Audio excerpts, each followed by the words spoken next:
بسم اللہ الرحمن الرحیم۔ شروع کرتی ہوں اس پاک پروردگار کے نام سے جو بڑا مہربان اور نہایت رحم کرنے والا ہے۔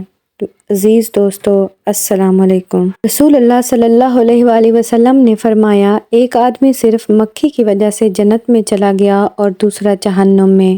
صحابہ نے عرض کیا، یا رسول اللہ صلی اللہ علیہ وآلہ وسلم، وہ کیسے؟ نبی کریم صلی اللہ علیہ وآلہ وسلم نے فرمایا، دو آدمی ایک قبیلے کے پاس سے گزرے۔ اس قبیلے کا ایک بت تھا جس پر چڑھاوا چڑھائے بغیر کوئی آدمی وہاں سے نہیں گزر سکتا تھا۔ چنانچہ ان میں سے ایک شخص سے کہا گیا کہ اس بت پر چڑھاوا چڑھاؤ۔ اس نے کہا کہ میرے پاس ایسی کوئی چیز نہیں۔ قبیلے کے لوگوں نے کہا، تمہیں چڑھاوا ضرور چڑھانا ہوگا، خواہ مکھی ہی پکڑ کر چڑھاؤ۔ مسافر نے مکھی پکڑی اور بت کی نظر کر دی۔ لوگوں نے اسے جانے دیا، چنانچہ وہ اس چڑھاوے کی وجہ سے جہنم میں چلا گیا۔ قبیلے کے لوگوں نے دوسرے آدمی سے کہا، تم بھی کوئی چیز بت کی نظر کرو۔ اس نے کہا، میں اللہ تعالیٰ کے علاوہ کسی دوسرے کے نام کا چڑھاوا نہیں چڑھاؤں گا۔ لوگوں نے اسے قتل کر دیا اور وہ جنت میں چلا گیا۔